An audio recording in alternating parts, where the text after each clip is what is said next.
In this video, we're going to be taking a look at best practices when building your header and footer in Bricks Builder. As a matter of fact, this doesn't only apply to Bricks Builder, it applies to any page builder, whether you're coding by hand or you're using a page builder.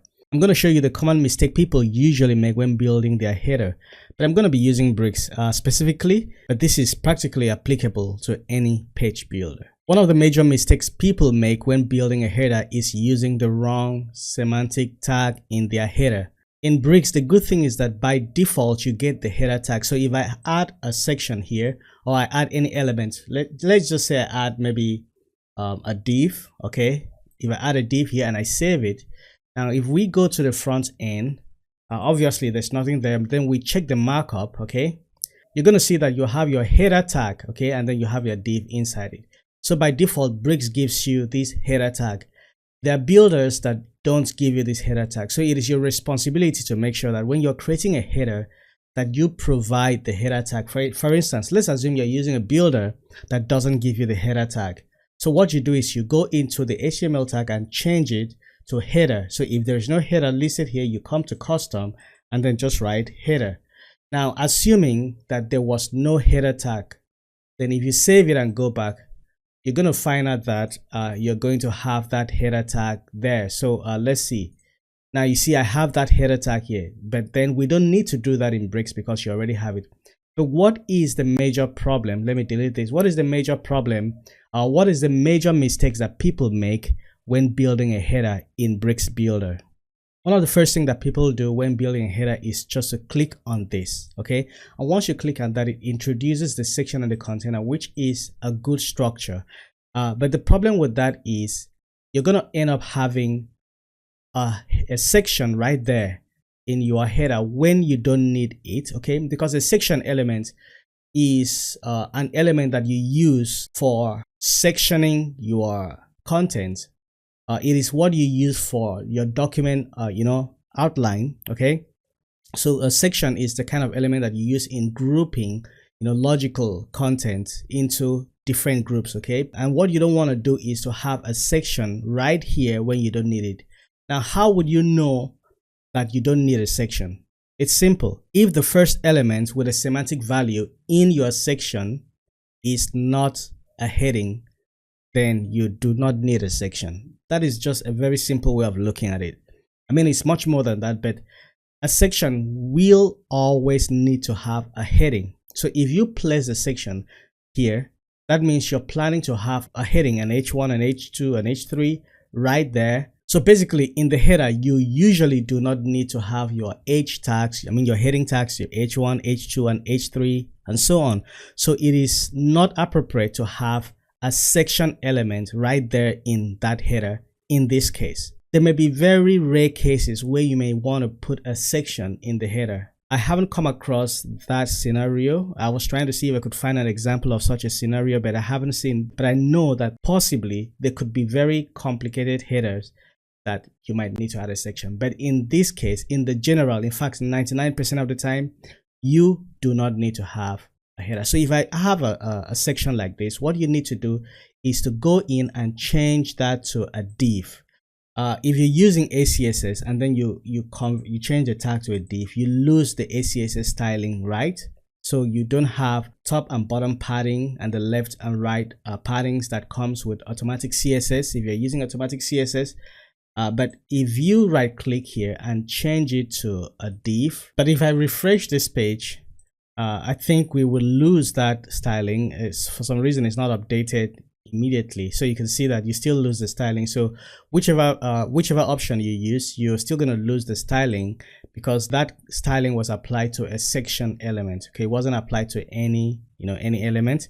So now once you do that, what you want to do is to reintroduce that styling, the up and the bottom padding. So you could just go ahead to your layout and add the padding. So if you added your padding manually, you could just do that. Now for me, I use ACSS, so I can just right click here. By the way, this is ACSS 2.5 and it has this nice feature, the contextual menus. So I can go to section and then I can add my normal padding. Okay, I don't want it to be that large, so I could just I think this, for me, it is a bit too much. Even the section, the XS padding, okay, it's a bit too much for what I would want to use to do the header. Okay, so I could just go for a space XS, you know, and then I do the same here. So I put my space here, and then I put my section left and right padding here. Okay, so I still have my, my spacings, but then I'm not using a section element. So this is the first thing you do when you are building your header. So after that, you drop in your logo and your menu. So I want to drop in my logo. Okay, so this is a logo, right? And Bricks has a logo element, and then I want to drop in the normal navigation element. So this is the basic navigation, and then I'm going to just use Flexbox to align this, spread this out. So the same thing applies when you're building your footer. So you click here and you have the section element, and when you save it and go to the front end, then you have your footer. Okay, so there you have your footer, and then you have a section. The same thing applies. If you don't need a section, then make sure it is not a section. So I'm going to do the same thing. I'm just going to right click and change it to a div, and since I always need to refresh to have that, that setting applied, I'm just going to use this option. Okay, so that applies that. Make sure the setting is cleared out, and I'm going to do the same thing. Go to layout, add your padding. For the footer, I think I really need that section padding. Okay, so for the footer, I really need the section padding, so I'm going to go M and M. All right, section M. And then for the left and right, I'm going to go with section left and right. Just copy that and paste here. So I have my proper paddings. Okay, one of the things that people do when building a footer is that they just build in a footer without thinking if there is any markup to be made, if they should have any special tag in the footer. But the thing is that there may be cases where you want to have special tags in your footer, and there may be cases where you want to put sections in your footer, depending if you want to add certain things to your document outline. So I'm going to just add 3 columns here. The first one is I want to put in my logo. Okay, so I'm just going to drop the logo. All right, I have a logo. So for that section, I want the background to also be like the header.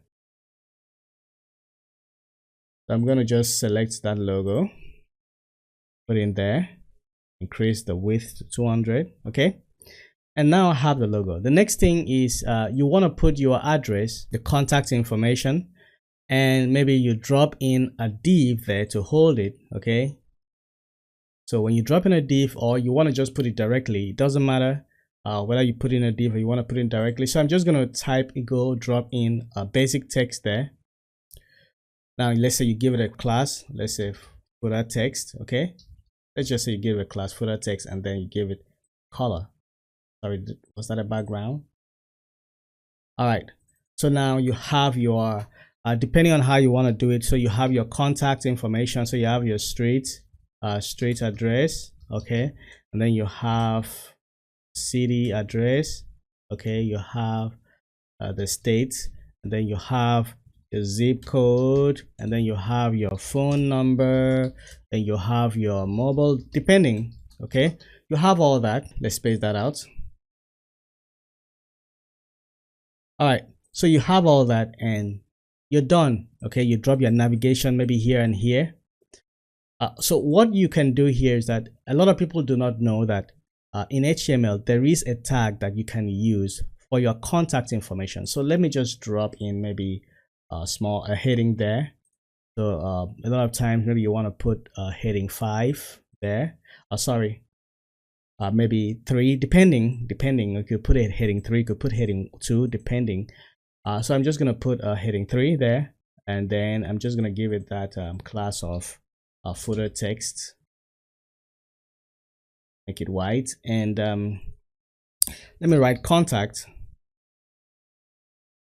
Okay, so let's just change that to this and styling.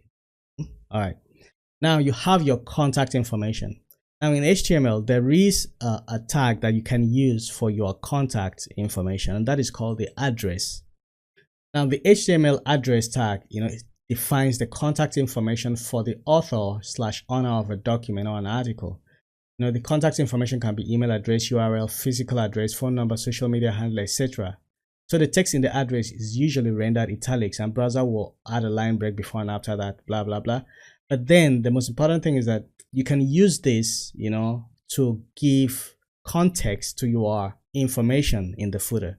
So you just don't want to drop it like a regular text or any write-up. You want it to be known specifically as your contact information. This can be useful for certain schemas. So I'm going to change that to address. You can see right here, it says address. But the thing is that it by default, it styles it in italics. So if you don't want to style it in italics, if you're going to have this more than one on a page, in your document, so you could just give it okay, and then I'm going to go in there, or you could use your normal style sheet or external code editor to change this back to a normal text. But I'm selecting this style site address. I'm saying root, and then I'm going to say font style, okay, normal. So I just changed that back to normal, and then I continue, doing my stuff. So now if I save this, I can go to the front end, and if you go to your footer, you're going to see you have your footer tag. You don't have a section here because you are not, trying to have a section in the footer. Not that it is wrong to have a section, but that is not what you were going for. Therefore, don't allow it to stay as a section. And then you come here, and then you have your other stuff. You have this div block, you have this one. We see that this one has your logo, and then this one has your address, you see, and your address, has an information there. Are you saying I am a heading? I thought we changed that to contact. Oh, I thought I changed that to add contact, didn't I? All right, so that is how you set up the address in your footer.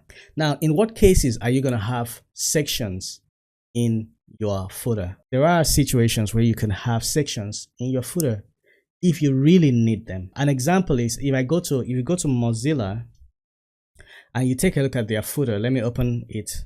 So what I want to show you here is something that you really need to be sure that you really want to do this. So if you go here, they have their footer, okay, and then they have the nav and all that, and then inside there they have a section.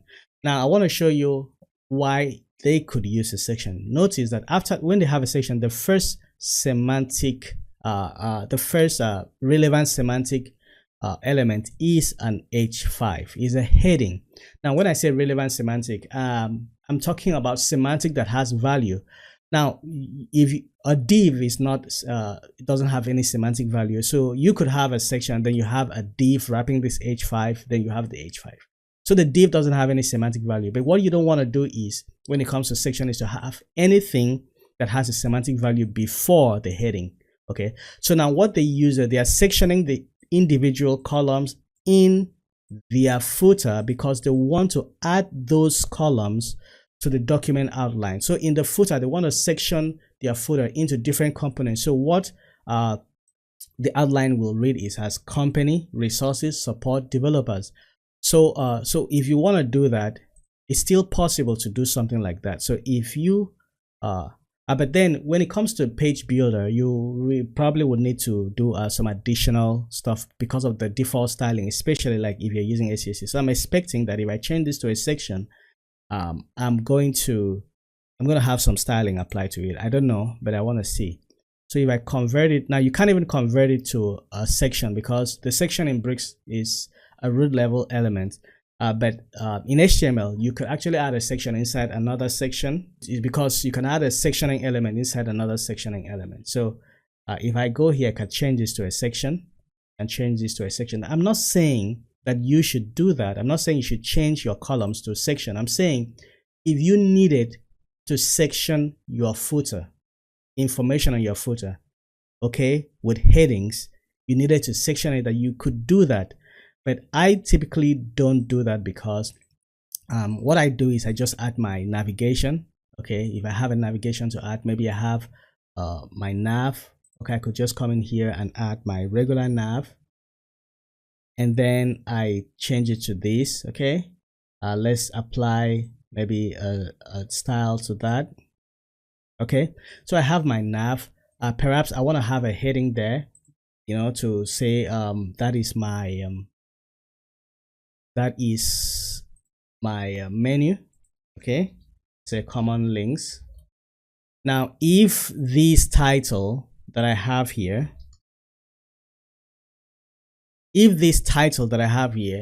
you know, is a very important title and I want to add it to my document markup down, then for each of my, let's call this product things or product, you know, maybe company.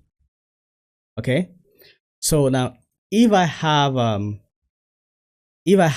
these headings and they're so important to me that I want them to be sectioned in my document, I want them to be added to the outline of my document, I could change this. You know, it would be okay to change this to sections within, you know, my footer. But for the most part, I would say just having a heading is important enough and you really don't need to change them to a section. But the most important takeaway here is that what you have, this element that you drop here when you want to create a footer should not be a section because it is not necessary for it to be a section. Now, one more thing that I want you to note. Now, if you have any section in your page, in your home page that is repeated throughout, for example, in your website, you have a call to action section and that appears in all your pages. What you don't want to do is to put that in each page. That belongs to your footer. So in that case, I could drop a container here. I could insert a container here. Okay. Now I could insert a container here in my footer, and then I could drop in that contact information. So let's say I drop in a contact. Sorry, what did I say? Should be my heading, and then I drop in a form. Okay. Okay. So let's do that.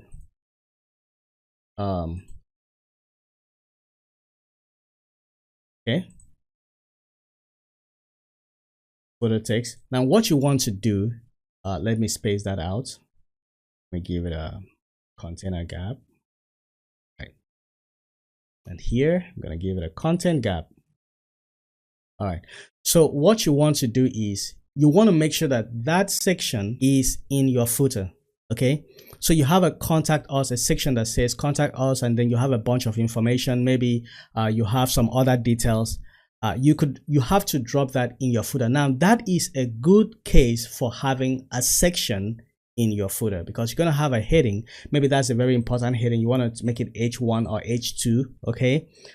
So it is important to have that in your footer. So you don't want to have that in your page. You don't want to have it as the last section on your page. So the mistake a lot of people make is they have this section, especially if it is a different color from the rest, from the footer. Maybe it's not maybe the way they design it, it's kind of different and looks separate. Okay, it doesn't look like it's one one element.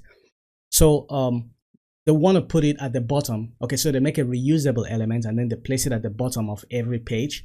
Now that is wrong. Such an element is supposed to be part of your footer. So you drop it in your footer. So if you want to make it a section, you can make it a section. You can actually change it to a section. Okay, you can change it to a section. Of course, the predefined styling, you could always remove them. Okay, so I can just make this like this, change that.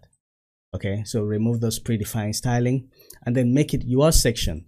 This is a situation where it is perfectly fine to have a footer and then you have a section in your footer, because right after that section you can see that you have a heading, so you can have a section in that manner. So this is one of those cases where it is okay to have a section. Now of course, like I said, you have to deal with the styling. Okay, so here I could just take this to 0 and 0 because it's already part of a section that has a padding, so you don't want to have a padding there, so you take care of the styling.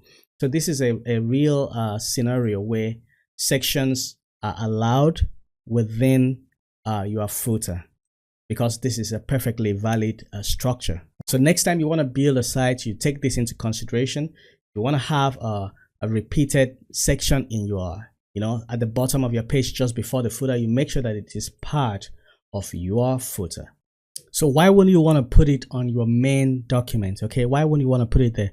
Because it doesn't have any logical connection to the content of your main. All right, so putting it there at the bottom and then it's there at every page means it throws off the flow, because you're saying that this content is connected to all the other content on your main on the first page. The same content is connected to all the other contents in your main in the second page, the third page, but it's the same thing. So how is it connected? It's not connected. So you have to take it away from the main and drop it in the footer. Okay, so that's basically all I want to talk about in how to build a proper header and footer in Bricks or in any other page builder. I hope you learned something, and if there's something I missed, I don't mind if you add it in the comment section. Did I make any mistakes? You add it in the comment section. Do you have any questions? You add it in the comment section. Let me know, how have you been building your headers and your footers? And if you like this video, go ahead and hit the like button.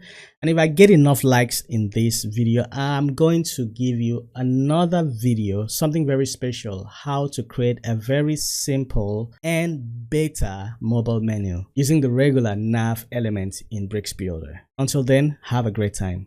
Bye.